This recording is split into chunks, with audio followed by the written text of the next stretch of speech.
प्रभु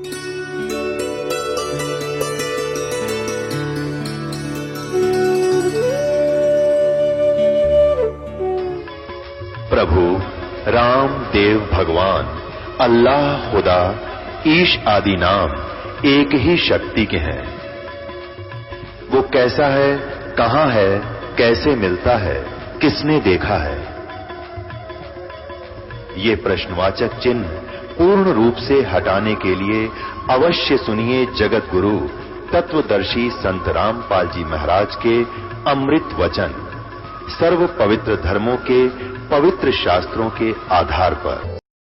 अब ये दास के बताना चाहा था आपको, मन तू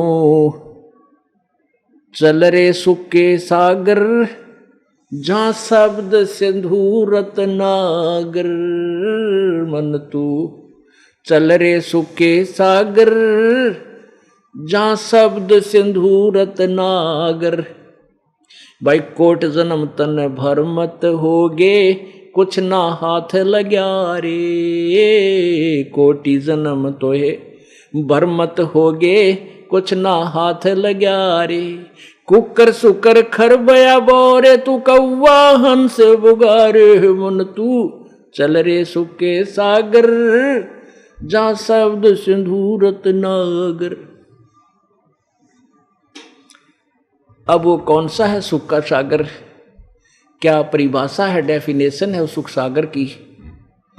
भाई शंखों लहरे मेहर की उपजे, कैर नहीं जा कोई। शंखों लहरे मेहर की उपजे, कैर नहीं जा कोई। दास गरीब अचल अविनाशी, सुख का सागर सोई। मन तू चल रे सुख के सागर, जहां शब्द सिंधु रत्नागर।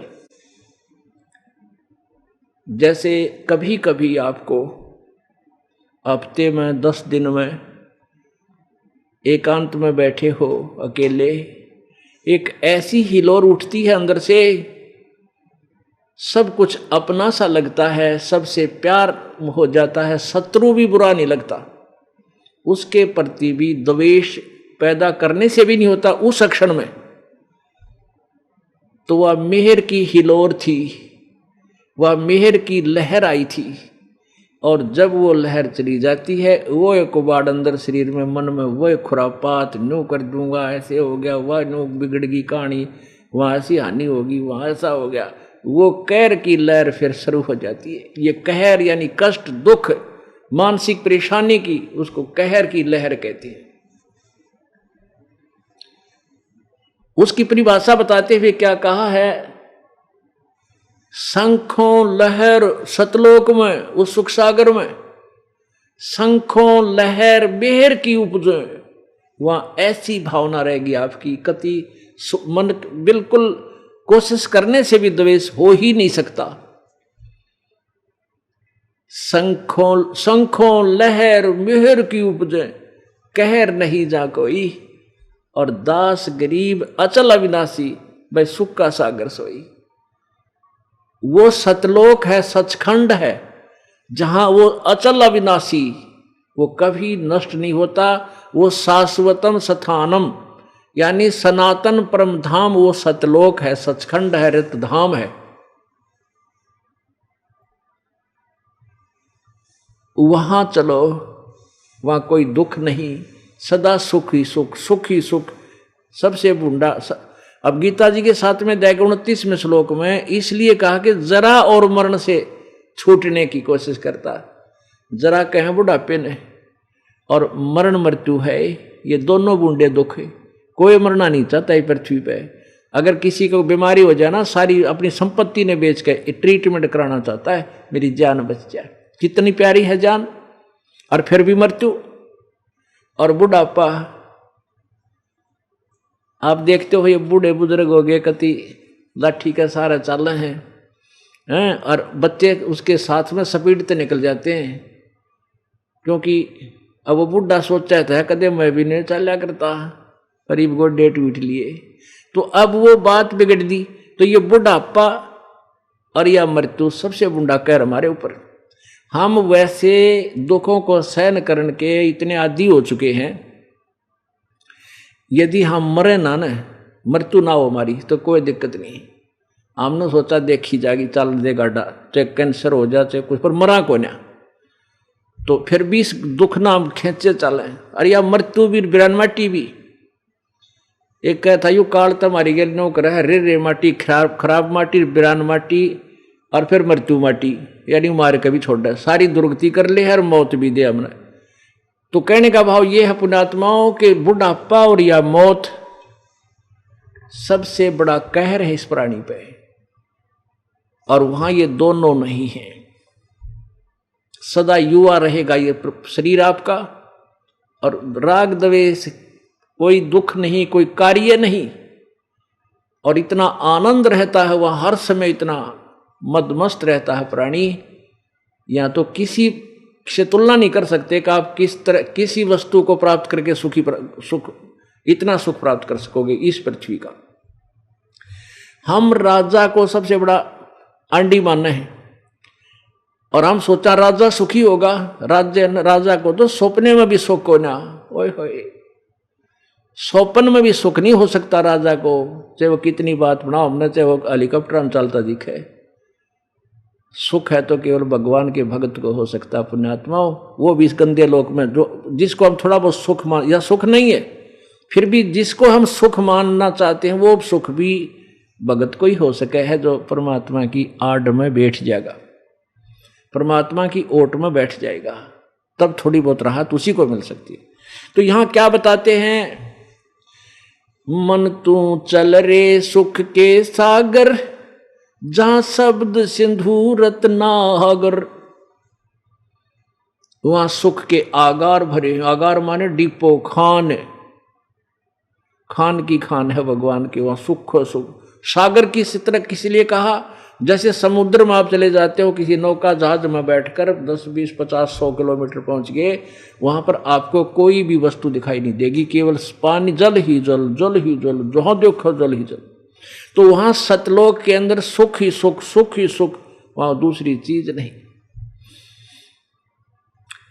उसके लिए कहते हैं, मन तू चल रे सुख के सागर, जहां शब्द सिंधु रत्नागर। भाई कोट जन्म तन भर मत होगे, कुछ ना हाथ लग्या रे। कोटि जन्म तन भर मत होगे, कुछ ना हाथ लग्या रे। कुकर सुकर खरबया बोरे, तू कौवा हंस बुगारे। मन तू चल रे सुके सागर, जहां शब्द सिंधु रत्नागर। भाई कोटि जन्म तू राजा की न्या, मिटी न मन की आशा। कोटि जन्म तू राजा की न्या, मिटी न मन की आशा। भिक्षुक हो के तू दर दर हांड्या, मिला ना निर्गुण रासा। मन तू चल रे सुके सागर, जहां शब्द सिंधु रत्नागर। भाई इंद्र कुबेर ईश की पदवी, ब्रह्मा वरुण धर्मराया। इंद्र कुबेर ईश की पदवी, ब्रह्मा वरुण धर्मराया। विष्णुनाथ के लोक को जाके तू फिर भी उल्टा आया। मन तू चल रे सुके सागर, जहां शब्द सिंधु रत्नागर। भाई असंग जन्म तन मरत्या होगे, जीवित क्यों न मरे रे। असंग जन्म तन मरत्या होगे, जीवित क्यों न मरे रे। द्वादश मध्य महल मठ बोरे, बोहर न दे धुर रे। मन तू चल रे सुके सागर, जहां शब्द सिंधु रत्नागर। भाई दोजक, दोजक कहते नरक को, और भिष्ट कहते स्वर्ग को। दोजक भिष्ट सभी ते देखे, राजपाट के रसिया। भाई दोजक भिष्ट सभी ते देखे, राजपाट के रसिया।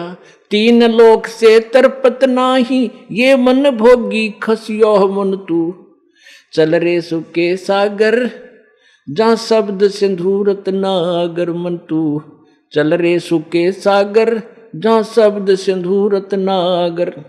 भाई सतगुरु मिले तो इच्छा मिटे, पद मिल पदे समाना। सतगुरु मिले तो इच्छा मिटे, पद मिल पदे समाना। चल हंसा उस लोक पठाऊं जो आद्य अमर अस्थाना। मन तू चल रे सुके सागर, जहाँ शब्द सिंधु रत्नागर। मन तू चल रे सुके सागर। भाई चार मुक्ति जहाँ चंपी करती, माया होरी दासी। चार मुक्ति जहाँ चंपी करती, माया हो रही दासी। दास गरीब अभय पद पर सब बिलय, राम अविनाशी। मन तू चल रे सुके सागर, जहाँ शब्द सिंधु रत्नागर। मन तू चल रे सुके सागर, जहाँ शब्द सिंधु रत्नागर। पुण्यात्माओं, इस अमृत वाणी में आदरणीय गरीबदास साहेब जी ने परमेश्वर बंदी छोड़ कबीर परमेश्वर जी की कृपा से सतलोक सचखंड को आंखों देखा।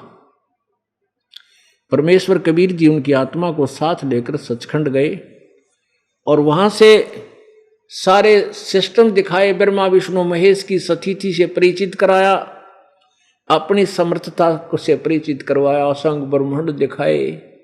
फिर उस प्यारी आत्मा को वापस शरीर में छोड़ दिया। घरवा 10 वर्ष की आयु के थे आदरणीय गरीबदास साहिब जी। उस समय गौवें चरा रहे थे जंगल में, वहां परमात्मा उन्हें सतलोक से आकर मिले थे और घरवालों ने मृत समझ लिया था और उसको चिता पर रख दिया था गरीबदास जी के 10 वर्षीय बालक के शव को, शरीर को। तो परमात्मा ने फिर वापस छोड़ दिया था। चिता के ऊपर से उठकर आए थे, अग्नि लगाने की तैयारी हो चुकी थी। उसके बाद उस महापुरुष ने परमेश्वर द्वारा दिए गए यथार्थ ज्ञान का कल्प तोड़ वर्णन किया। उन्होंने ये बताया, अब क्या बताया भाई, चार मुक्ति जहां चंपी करती, माया होरी दासी। चार मुक्ति जहां चंपी करती, माया हो रही दासी। दास गरीब अभय पद पर सब मिले, राम अविनाशी। मन तो चल रे सुके सागर, जो शब्द सिंधु रत्नागर। पुण्यात्माओं, आपने श्रीमद् देवी भागवत अर्थात देवी पुराण, दुर्गा पुराण में गीता प्रेस से प्रकाशित मोटा टाइप पृष्ठ 123 पे पढ़ा, सुना, देखा कि ब्रह्मा विष्णु महेश स्वयं स्वीकार करते हैं हमारी जन्म और मृत्यु होती है, हम अविनाशी नहीं, हम नित्य नहीं है। ये भी नाशवान सिद्ध हो गए। और गीता ज्ञानदाता जो इनका पिता है, ज्योति निरंजन ब्रह्म है, जो 21 ब्रह्मांड का स्वामी है, वो गीता ज्ञान देता है। श्री कृष्ण जी के शरीर में प्रवेश करके गीता ज्ञान बोल रहा है। उसमें कहता है कि अर्जुन, चौथे अध्याय के 5वें श्लोक में, तेरे और मेरे बहुत से जन्म हो चुके हैं, तू नहीं जानता, मैं जानता हूं। इससे सिद्ध हुआ कि गीता ज्ञान दाता भी अविनाशी नहीं है, ये ब्रह्म भी अविनाशी नहीं है,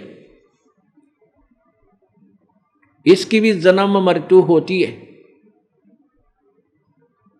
अब संक्षिप्त में कहूंगा, वैसे तो काफी प्रमाण है इस बात के इस गीता जी में। अब गीता जी अध्याय नंबर 15 के श्लोक नंबर 16 और 17 में इन तीनों भगवानों की क्लियर सतिथि, बिल्कुल स्पष्ट सतिथि की है कि इस संसार में 2 प्रकार के प्रभु वेल नोन हैं, ब्रह्म परब्रह्म।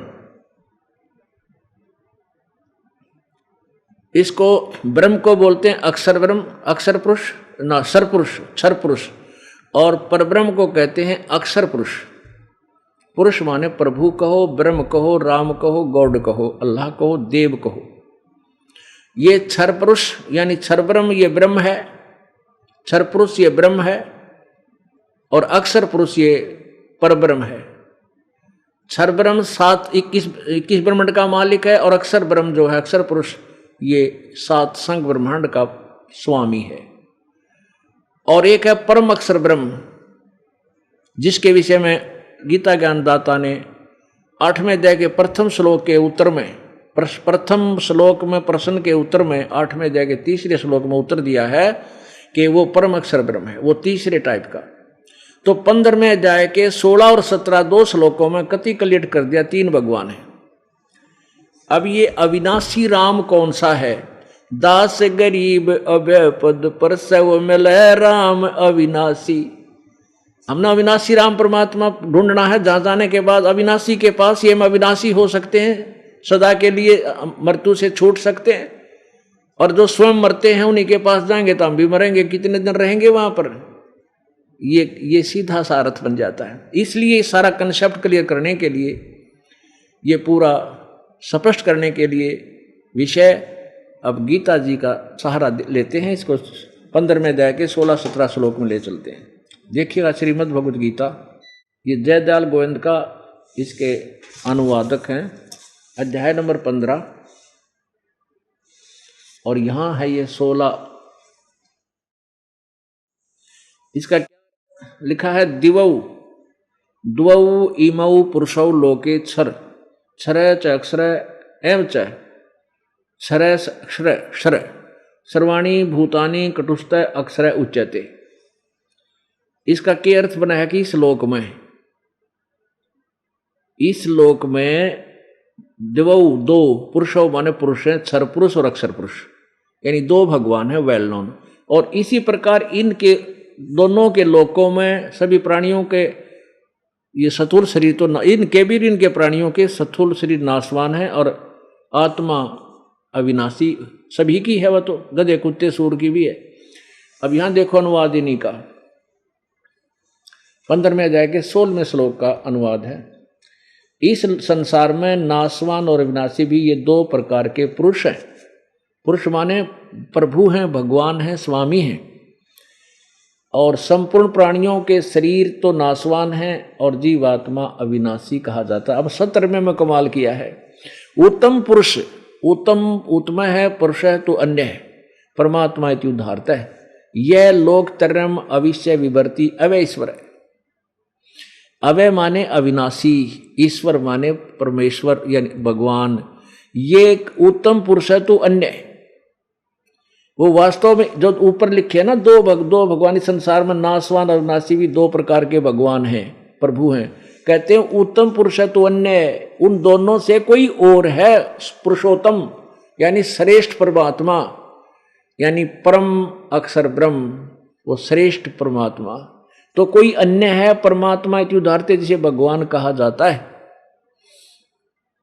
और वही लोकत्रयम, 3 लोकों में आविश्य माने प्रवेश करके, विभर्ति माने धारण पोषण करता है, वो अवय ईश्वर है, वो वास्तव में अविनाशी परमात्मा है। ओए होए होए, हे भगवान। इसलिए गीता जी को शीश पर रखा हुआ था कि इस जैसा शास्त्र नहीं, पर समझने वाले समझ नहीं सके इस सदग्रंथ को। इन्होंने गीता जी का सार क्या बना रखा था, अर्जुन तेरा क्या जाता है, तू क्या लेकर आया है, तू तो आत्मा है, न्यू है। इन 4 लाइनें तो हो गया गीता जी का सार। गीता जी का सार तो अब है ये न्यारे न्यारे प्रमाण आपके समक्ष आ रहे, ये है गीता जी का सार।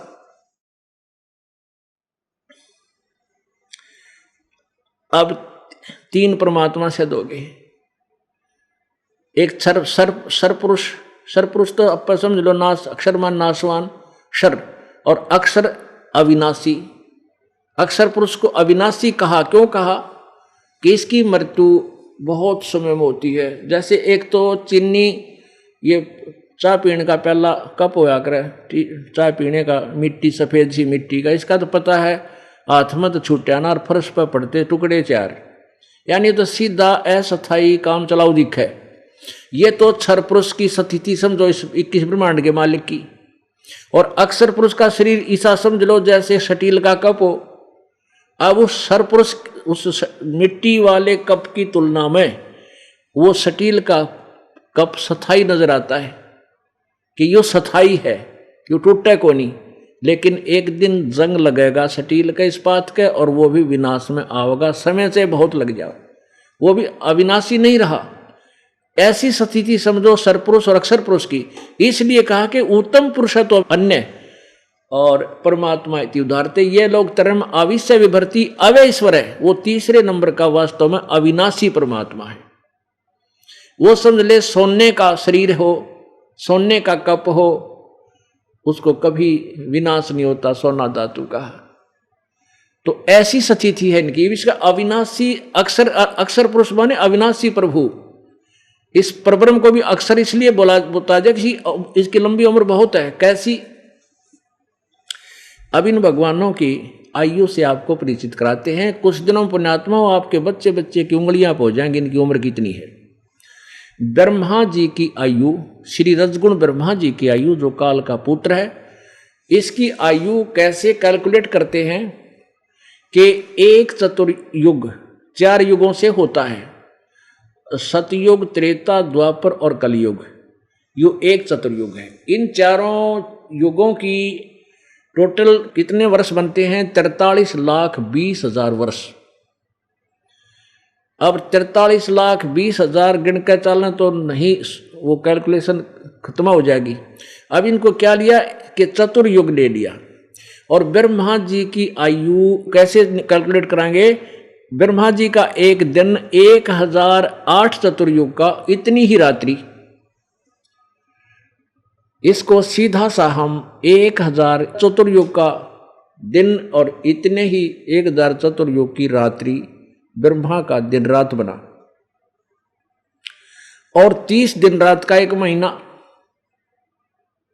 और 12 महीने का 1 वर्ष। और ऐसे बने हुए 100 वर्ष की आयु है श्री ब्रह्मा जी की। उसके बाद श्री विष्णु जी की आयु श्री ब्रह्मा जी से 7 गुना। अब ऐसे कैलकुलेशन होगी इनकी। ब्रह्मा जी की 100 वर्ष है ऐसे बने हुए वर्ष की, तो विष्णु जी की 700 वर्ष, विष्णु जी सतगुण की। और श्री शिव जी तमगुण की आयु विष्णु जी से 7 गुणी, यानी 4900 वर्ष। और फिर ये तमगुण शिव भी मरेगा, इसकी मृत्यु होगी। और ऐसे 70,000 जब तमोगुण शिव मर जाएंगे, तब ब्रह्मलोक में रहने वाले इस ब्रह्म की क्षर पुरुष की मृत्यु होगी। और वो युग होगा वो युग होगा परब्रह्म का, अक्षर पुरुष का एक युग होगा, एक युग। अब उस परब्रह्म की कैलकुलेशन करते हैं आयु। ऐसे एक युग बन गया जब युग काल मरेगा। एक युग हो जो ब्रह्मलोक में रहने वाला ये काल, एक ब्रह्मांड का नाश होगा, तो ये काल अपना शरीर छोड़ देगा, ये मृत्यु को प्राप्त हो जाता है। फिर दुर्गा भी ऐसे मरती है, उस समय सब ब्रह्मांड विनाश हो जाएगा। और दुर्गा और काल का, ब्रह्म का, ये दूसरे ब्रह्मांड में चले जाते हैं। वहां फिर इनका दोनों का ऑटोमेटिक प्रभु की आज्ञा से इनका दोनों का शरीर युवा शरीर बन जाता है। मृत्यु हो जाती है, दोनों का युवा शरीर हो जाता है, स्त्री पुरुष का। फिर ये ऐसे अपनी सृष्टि ब्रह्मा विष्णु महेश आदि उत्पन्न करने शुरू कर देते। इसलिए गीता जी अध्याय नंबर 4 के श्लोक नंबर 5 में कहा कि अर्जुन, तेरे और मेरे बहुत से जन्म हो चुके, तू नहीं जानता, मैं जानता हूं। और 9वें श्लोक में कहा कि मेरे जन्म और कर्म अलौकिक है, मेरा ऐसे जन्म होता है, तुम्हारी तरह नहीं। अब ये एक युग हो गया, जब युग काल मरेगा, एक ब्रह्मांड का विनाश होगा, उस समय समझो एक युग हो गया उस अक्षर पुरुष का, जो दूसरे नंबर का प्रभु है, जो सातसंग ब्रह्मांड का मालिक है। अब ऐसे ही 1000 युग का दिन, नोट चतुर्युग, 1000 युग का दिन, इतनी ही रात्रि अक्षर पुरुष यानी परब्रह्म की। और ऐसे ही 30 दिन रात का 1 महीना और 12 महीने का 1 वर्ष और 100 वर्ष, ऐसे बने हुए 100 वर्ष की आयु है किसकी? अक्षर पुरुष की। और तीसरे नंबर का जो परम अक्षर ब्रह्म है, वो कभी विनाश में नहीं आता, उसकी कोई आयु नहीं है। अब देखो, एती उम्र बुलंद मरेगा अंतरे, क्योंकि कोई सतगुरु लगे न कान, न भेंटे वो संतरे। इतनी लंबी उम्र भी हो जाएगी तेरी, जितनी इस पर विष्णु महेश की कितनी कैलकुलेशन, फिर पर ब्रह्म और ब्रह्म की जितनी भी होगी, तो भी अंत में मृत्यु रहे।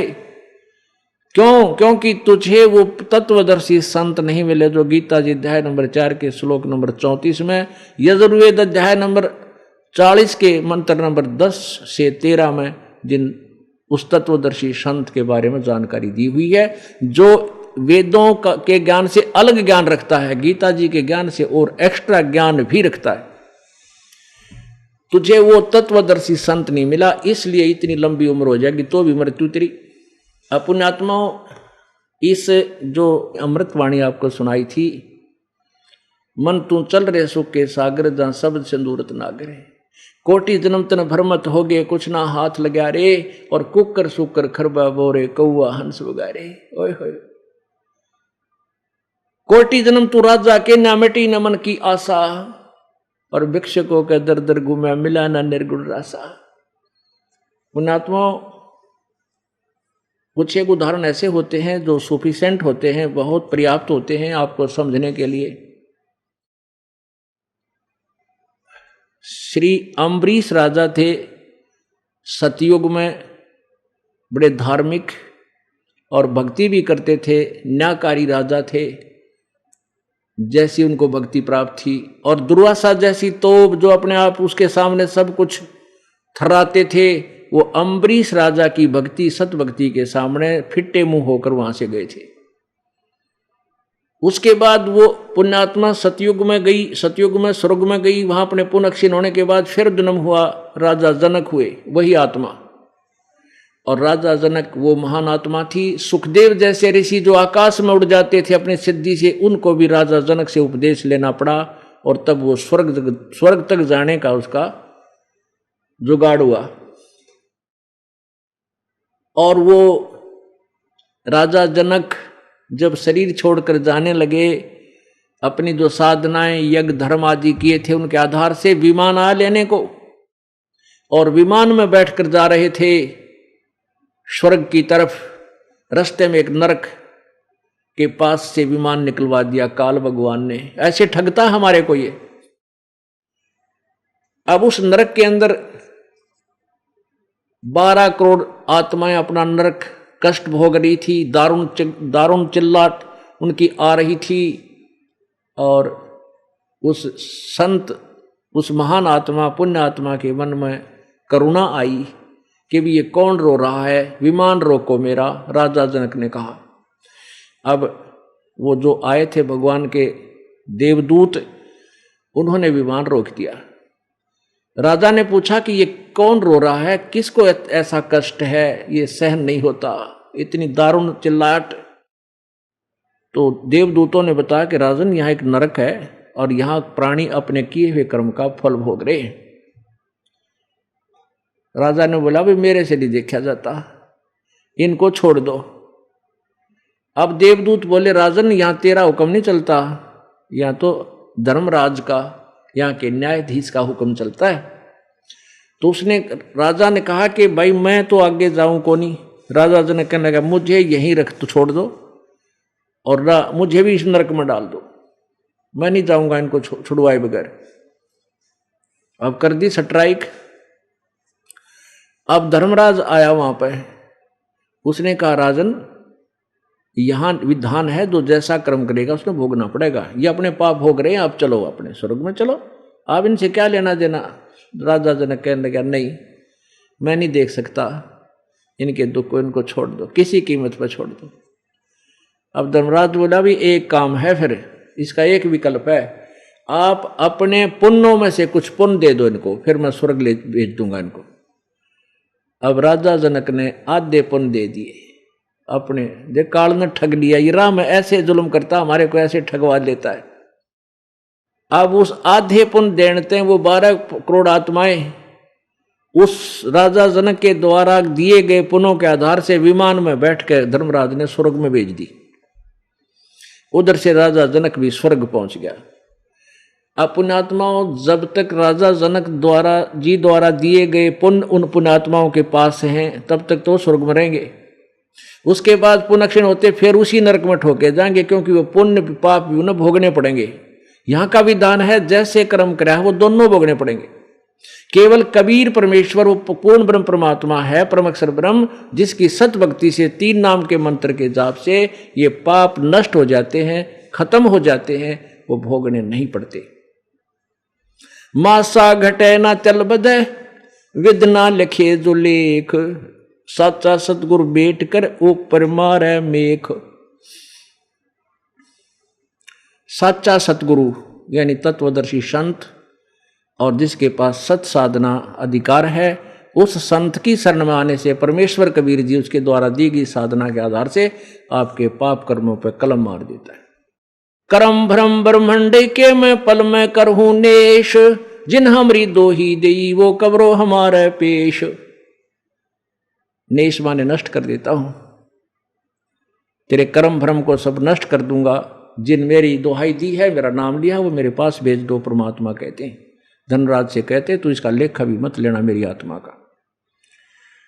अब राजा जनक स्वर्ग में गए, वहां जो शेष बचे थे पुण्य उनको खत्म करके, और फिर वही प्यारी आत्मा नानक जी के रूप में तलवंडी में पैदा हुई, पंजाब प्रांत में, ज्वाइंट भारत में, इंडिया में। और फिर जब तो वो राजा थे, उनके नौकर होते थे अम्बरीश रूप में और जनक रूप में, अब नानक जी रूप में स्वयं सुल्तानपुर नगर में नवाब के वहां खुद नौकर लगे, क्योंकि पुण्य समाप्त कर दिए काल ने। और फिर वो प्यारी आत्मा के लिए परमात्मा स्वयं आए, बेई नदी पर मिले वो परम अक्षर ब्रह्म उस प्यारी आत्मा को सचखंड लेकर गए और सतलोक को दिखाया, अपना वास्तविक रूप दिखाया, ब्रह्मा विष्णु महेश की सतीथि से परिचित करवा, जैसे गरीबदास साहिब जी को लेकर गए थे। 3 दिन तक उनको गुप्त रखा, किसी को पता नहीं कहाँ है, और तीसरे दिन वापस छोड़ दी उस आत्मा को। फिर उन्होंने ढोल के डंके से परमेश्वर के गुणगान किए। तो यहां क्या बताना चाहते, कोट जन्म तन भरमत हो गे, कुछ ना हाथ लग्या रे, कुकर सुकर खरबया बोरे, कौआ हंस बुगारे। कोटि जन्म तू राजा की, ना मिटी न मन की आशा, और भिक्षक होकर दर दर घूम लिया, मिला न निर्गुण रासा। अब अम्बरीश में, सतयुग में अम्बरीश जी के रूप में राजा, ओए होए, वहां तक सतयुग में तो आम प्राणी इतना सुखी, फिर राजा का तो कहना है, क्योंकि सतीथि होती है, जो भक्त और श्रद्धालु, जो परमात्मा से डरने वाले, परमात्मा की ओट में जो राजा हैं, केवल वही सुखी, भगत सुखी हो सकते हैं, वो राजा है या रंक। और सतयुग के अंदर ऐसा जुल्म नहीं था, ऐसा अन्याय नहीं था, कोई हाहाकार मार काट नहीं थी। तो उस समय राजा, और फिर त्रेता युग में राजा। सतयुग के राजा के तुलना में त्रेता युग में भी इतना सुख नहीं था, फिर भी राजा। और फिर स्वयं नौकर नानक जी के रूप में। पुण्यात्माओं, यहां परमात्मा बताते हैं कि कोटि जन्म तू राजा की न्या, और मिटी न मन की आशा। वो क्योंकि वो सब पुण्य वहां समाप्त हो गए, और फिर आके एक नौकर बनना पड़ा पेट के लिए। तो मन की इच्छा समाप्त नहीं होती। क्यों नहीं होती? क्योंकि भिक्षुक होकर तू दर दर घूमया, ऐसी भी साधना की तूने परमात्मा पाने के लिए, शास्त्र विरुद्ध साधनाएं ऐसी भी की कि एक नगरी में गया भिक्षुक बनकर, और रोटी जिसने 2-4 दे दी लेकर आ गया, जंगल में बैठ गया झोपड़ी डाल के, 2 रोटी खा ली, 2 टांग दी वृक्ष के, वह श्याम ने खा ली सूखी, और सुबह फिर मांग लिया। और इतनी कठिन साधना कर ली, उससे तू स्वर्ग भी चला गया, दोजक भिष्ट स्वर्ग नरक सब ने देख लिए, लेकिन ये निर्गुण रासा, ये तत्व ज्ञान, यथार्थ मार्ग तुझे भक्ति का नहीं मिला। इस कारण से तेरी यह दुर्गति कंटिन्यूस रही। इंद्र कुबेर ईश की पदवी, ब्रह्मा वरुण धर्मराया, विष्णुनाथ के पुर को जाके तो फिर भी उल्टा आया। इंद्र, स्वर्ग का राजा इंद्र। वैसे तो इस कंसेप्ट को क्लियर करने के लिए कंटिन्यूस 4 घंटे चाहिए जब ये स्पष्ट हो, लेकिन समय समय अनुसार धीरे धीरे आपको इसलिए बार बार बुलाते हैं कि इतना समय ना तो आपसे बैठा जा सकता और ना ही ये ज्ञान फिर एक समय में इतना समझाया भी नहीं जा सकता, समझ भी नहीं सकते। तो ये धीरे धीरे आते रहोगे, सुनते रहोगे, सब कंसेप्ट धीरे धीरे क्लियर होंगे। इंद्र कैसे बनता है, फिर उसकी के दुर्गति होती है, ब्रह्मा विष्णु महेश की आपने स्थिति पता लग गया, ये भी जन्म और मृत्यु में होते हैं। इंद्र स्वर्ग का राजा होता है, 2 प्रकार से बनता है, या तो यज्ञ करे 100 मण घी की 100 और वो विघ्न ना हो बीच में, तो इंद्र की पदवी प्राप्त करता है, या तप करे डट के, तप से राज मदमानम जन्म तीसरे शुक्र श्वानम, उसकी तप की भी कुछ कंडीशन होती हैं, वो भी खंडित ना हो तब वो प्राप्त हो। और इंद्र की पदवी प्राप्त प्राणी को कितना समय स्वर्ग मिलता है? 72 चौकड़ी युग, 72 चतुर्युगी, सतयुग त्रेता द्वापर कलयुग, ऐसे ऐसे 72, यानी 43,20,000 गुणा में 72। इतने समय तक वो इंद्र स्वर्ग का राजा रहता है इंद्र। फिर मृत्यु होती है तो क्या बनता है? गधे की योनि से स्टार्ट होता है उसकी दुर्गति। ओ तेरा गजब हो, बताओ इस इंद्र के राज ने के चाटेंगे जो मर के गधा बने। इंद्र कुबेर ईश की पदवी ब्रह्मा वरुण धर्मराया, और विष्णुनाथ के पुर को जाके तू फिर भी उल्टा आया, यानी जन्म मृत्यु तेरी फिर भी स्वर्ग में गया, विष्णु जी की साधना की, विष्णु के लोक में चला गया, और वहां से फिर वापस आया अपने पुनक्षीण होते ही फिर पशु योनि में। फिर क्या बताते हैं? असंग जन्म तन मर्त्या होगे, जीवित क्यों न मरे रे, 12 मद महल मठ बोरे, बहुर न दे धर रे। असंग जन्म तन मर्त्या होगे, जीवित क्यों ना मरे रे। अब जीवित कैसे मरना होता है, जैसे कल भी बताया था आपको, लेकिन ये एक ऐसा सामूहिक शिक्षा स्थल है कि इसमें स्टूडेंट बदलते रहते हैं, बहुत से यानी श्रोता बदल जाते हैं, इसलिए रह कर ये एग्जाम्पल बार बार कोड करने पड़ते हैं। जैसे आप देखते हो कोई यात्रा कर रहा है, बेचारा एक्सीडेंट हो गया, मृत्यु को प्राप्त हो गया, खत्म फॉरएवर।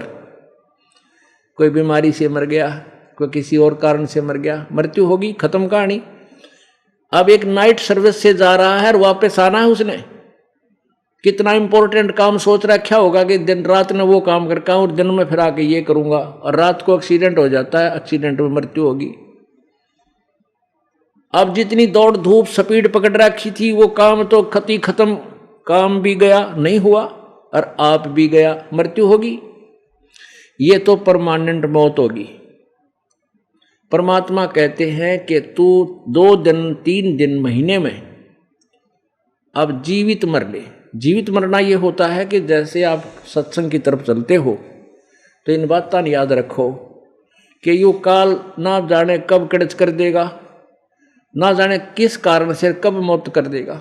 तो इसलिए आप ये सोच कर चलो कि आज मैं मर गया, मेरी मौत होगी, और चल पड़ता हूं। देखेंगे यो मृत्यु के बाद भी तो काम कौन संभालेगा अपनी आपकी, परमानेंट मृत्यु के बाद।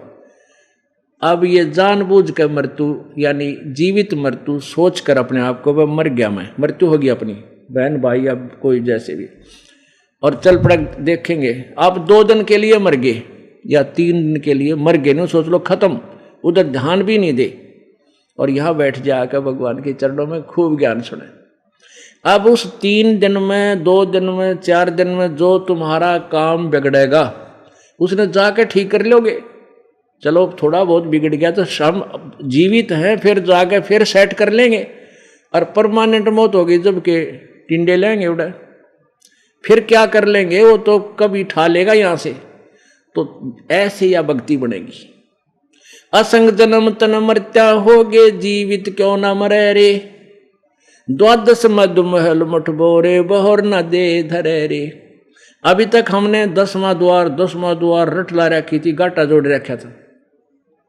10वां द्वार तो एक ही ब्रह्मांड में चक्कर काटने का है, इस काल के जाल से बाहर नहीं जा सकते। और 11वां द्वार है जो 21 ब्रह्मांड को पार करके 7 संग ब्रह्मांड उस पर ब्रह्म के उसमें प्रवेश करते हैं, वो 11वां द्वार है। और 12वां द्वार है जो परब्रह्म के 7 संग ब्रह्मांड पार करके जो सतलोक में प्रवेश करते हैं वो 12वां द्वार है, वो द्वादश मध्य, वहां वो स्थायी स्थान है। द्वादश मध्य मैल मठ बोरे बहुर न दे धरे रे, उस 12वें द्वार में जाकर के वो मठ है, वो स्थान है, जहां जाने के बाद फिर बहुर दे नहीं धरता, जन्म नहीं होता। कहते हैं दो जग भिस्त सभी ते देखे राजपाट के रसिया, 3 लोक से तरपत नाही ये मन भोगी खसिया। कहते हैं इसने 3 लोक का भी राज दे तो भी इस मन की संतुष्टि नहीं है। जैसे एक कोई गांव का सरपंच बन जाता है तो अगले वर्ष ने सोचा मैं चेयरमैन बनूं ब्लॉक का, और ब्लॉक का चेयरमैन बन जाता है तो न्यू इच्छा हो जाए कि एमएलए में खड़ा हूं, एमएलए बन जाता है न्यू कहीं मंत्री बनूं, जब बात बने मंत्री बनने के बाद तगड़मबाजी शुरू हो जाए, मुख्यमंत्री बनूं तो बात बने, और मुख्यमंत्री बनने के बाद हाथ पैर तुम्हारा है, मेरा प्रधानमंत्री का सूत बैठ जा। पुण्यात्माओं परमात्मा कहता है अगर इसने 3 लोक का राज दे देना इस मन की तो भी संतुष्टि नहीं।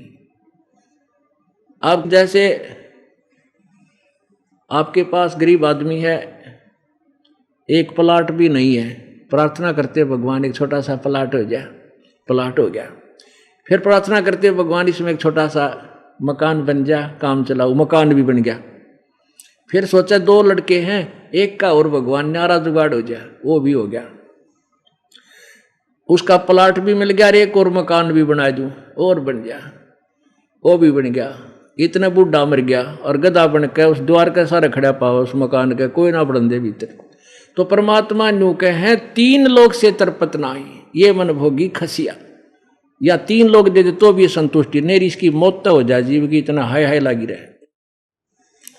तो क्या बताते हैं भाई, सतगुरु मिले तो इच्छा मेटे पद मिल पदे समाना, चल हंसा उस लोक पठाऊं जो आज अमर अस्थाना।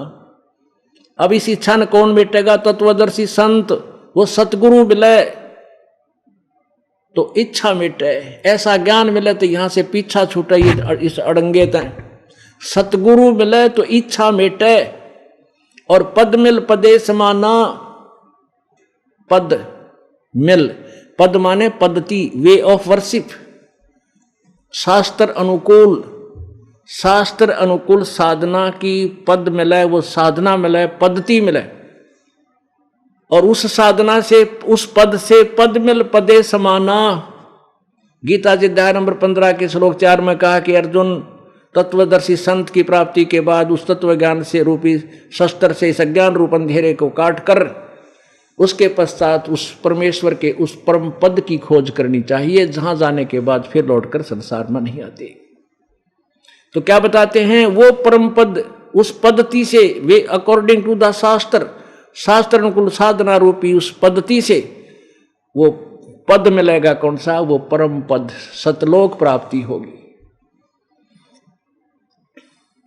सतगुरु मिले तो इच्छा मेटे पद मिल पदे समाना, पद मिल पदे समाना, कितना गुड़ रहस्य इस सूक्ष्म वेद के शब्दों का। पद यानी वे ऑफ वर्शिप, परमात्मा भक्ति की विधि सही मिले, फिर पद, उस पद्धति से पदे समाना, उस परम पद परमेश्वर के, उस परमेश्वर के उस परम पद में पहुंच जाएंगे। चल हंसा उस लोक पठाऊं जो आदि अमर अस्थाना, जो कभी नष्ट नहीं होता, उस सतलोक में भेज दूंगा प्यारी आत्मा, तू मान मेरी इस कहने को। उसमें क्या सुख होगा? 4 मुक्ति जहां चंपी करती माया होरी दासी। ओए होए, यहाँ की साधना ब्रह्म लोक तक की साधना, ब्रह्म की साधना से, अन्य साधना से हमें 4 मुक्ति सुनी है, 4 मुक्ति होती हैं, और वो चारों मुक्ति नाशवान है। कोई स्वर्ग में, कोई महास्वर्ग में समाप्त होकर के फिर 84 लाख योनियों में।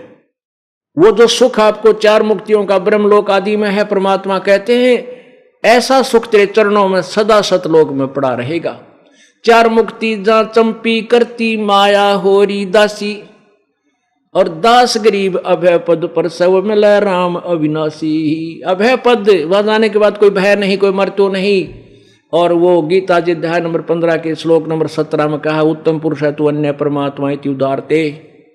यह लोक तरमाविश्य विवर्त्य वैश्वर्य, वो अविनाशी परमात्मा मिलेगा आपको। दास गरीब अभय पद पर सब मिले राम अविनाशी। उस अविनाशी परमात्मा को प्राप्त कर हमारी साधना से तेरा पूर्ण छुटकारा होगा, पूर्ण मोक्ष होगा। बोलो सतगुरुदेव। परमपिता परमेश्वर कबीर बंदी छोड़, कबीर देव, अल्लाहु अकबर, अल्लाह कबीर,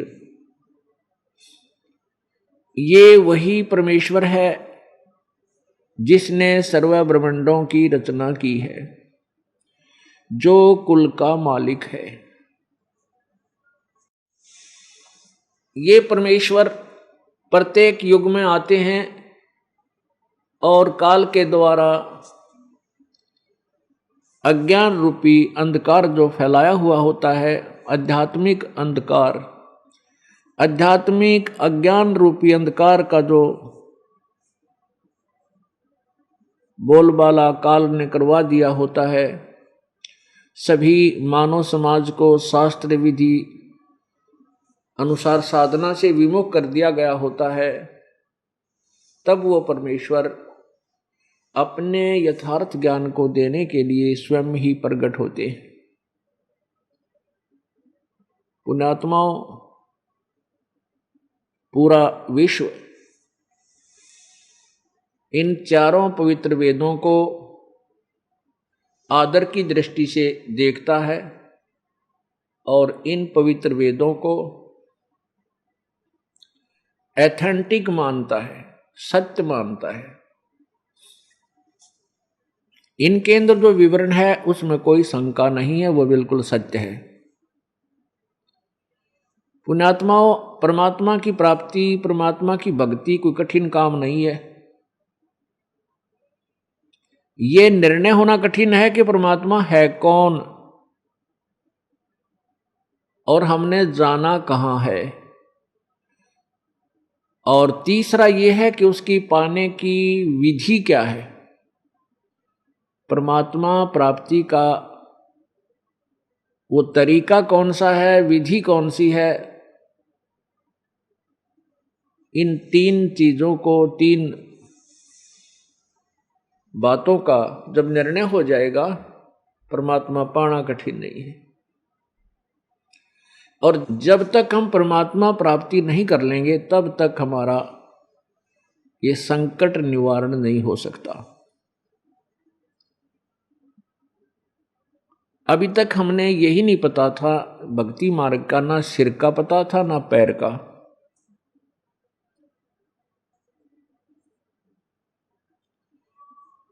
अब हमें वो तत्व ज्ञान मिल गया है जिसके आधार से हमें भिन्न भिन्न सतीथि, प्रत्येक देव की, प्रत्येक शास्त्र का हमें भिन्न भिन्न ज्ञान हो गया कि कौन सा शास्त्र, कौन सा ग्रंथ कितना ज्ञान रखता है।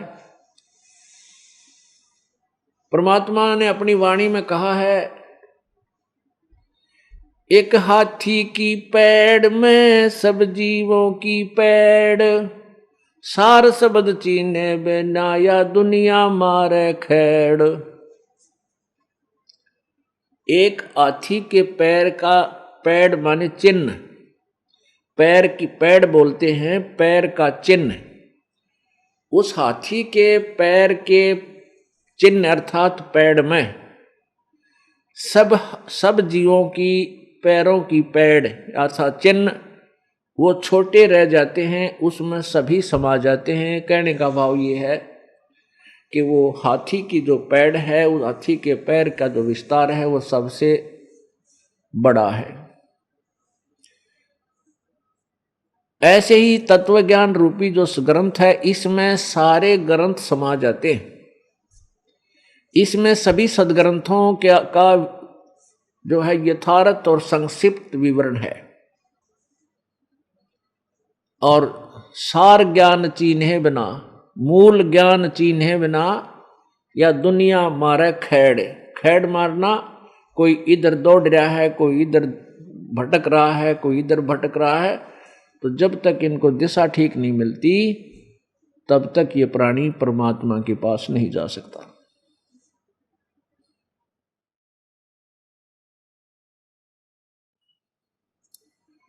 तो सबसे पहले हमने ये फैसला करना है, निर्णय करना है कि वो भगवान है कौन, और उसके प्रमाणों सहित हम देखकर सुनकर तब उसको स्वीकार करेंगे। वैसे तो मानने वाले हम हैं नहीं, क्योंकि हमारे को भ्रमित बहुत कर दिया है इन अज्ञानी संतों और गुरुओं ने, इन नकली महर्षियों ने हमारे को इतना भ्रमित कर दिया है कि अब हम जैसे कहते हैं ना, दूध का जला हुआ छाछ को भी फूंक मारता है, लस्सी को भी फूंक मारता है, कहीं फूंक ना दे। और ये दास यही चाहता है कि ये सभी मानव जो परमात्मा को चाहने वाले हैं, ये सभी गुरुओं के पास जा चुके हैं और उन गुरुओं द्वारा दिया गया ज्ञान भी इनके अंदर समाया हुआ है। इनको पता है कि हमारे गुरुजी के नाम दे हैं, क्या नाम देते हैं और क्या ज्ञान बताते हैं। अब वहां से हटकर, क्योंकि वहां लुट लिए, पिट लिए, 20-20 वर्ष, 30-30 वर्ष, 40-40 वर्ष बर्बाद कर दिए, कुछ हाथ नहीं लगा। एक व्यक्ति बता रहा था, जी मैंने आप जो है बर में गुरु बनाए हो, मेरे को परमात्मा की चाह थी कि 2 वर्ष की 3 वर्ष, कहीं 4 वर्ष की 5 वर्ष। वो 60-65 साल के उम्र का आदमी, तो उसने कहा, जी आपकी यह पुस्तक पढ़ी मैंने, भक्ति सौदागर को संदेश भाग 1 और 2, और एक बार नहीं कई बार पढ़ी, क्योंकि मैं दूध का जला हुआ था। और इसको पढ़ने के बाद मेरे सारे कंसेप्ट क्लियर हो गए, सारी शंकाओं का निवारण हो गया। आज नाम लेने आया हूं और अब मुझे विश्वास हो गया कि पृथ्वी पर कोई संत भी है। तो पुण्यात्माओं, ये दास यही चाहता है कि अब ये इस जो दूध के जले हुए हैं खूब फूंक मार मार कर देखें, और एक बार इस ज्ञान से परिचित हो जाने के बाद आपका, आपके पूरे परिवार का और कई पीढ़ी तक का 101 पीढ़ी का उद्धार होगा आपकी का। अब से शुरू हो जाएगा। अब ये तत्वज्ञान पूरे विश्व में जाएगा और पूरे विश्व में एक ऐसी न्यारी शांति होगी, कोई किसी की चोरी नहीं करेगा, ना ठगी करेगा, क्योंकि हम सबसे ज्यादा दुखी हैं, अपने बनावटी जाल में फंस रहे हैं। अब जैसे बालक होता है ना, छोटा सा बच्चा होता है, घर वाले मना करते हैं कि तू बाहर मत जा, गर्मी बहुत है रेत में, तो ऐसे आंख में चौनी करके और बाहर गली में दौड़ जाता है दोपहर में, गर्मी मई जून के महीने में। अब वहां उसके पैरों को गर्मी लगती है, गर्म जमीन लगती है, वो रोने लग जाता है। फिर वो बैठ जाता है, अगर पैर जले हैं बैठ जा, फिर वो और घना दर्द हो है, यानी पैर भी जले और बैठ गया वो शरीर जले, फिर वो रोए बुढ़ी तरह। तब माता पिता या भाई बहन उसको उठा के लावें, फिर दोबारा अपने स्थान पर बैठावें। तो ऐसे हम इतने अनजान बच्चे हैं कि हमने इस टेंशन वाले वजन को कैसे उठा लिया, इस टेंशन को कैसे ले लिया। जैसे हम बच्चों की शादी करते हैं, ब्याह करें, पहले साधारण सा ब्याह होया करता, ठीक है, थोड़ा बहुत लटोटर से कर लिया कर दिया, गाजे बाजे हो जाते, लेकिन इतना बेगन्ना था जो ईब शुरू कर दिया।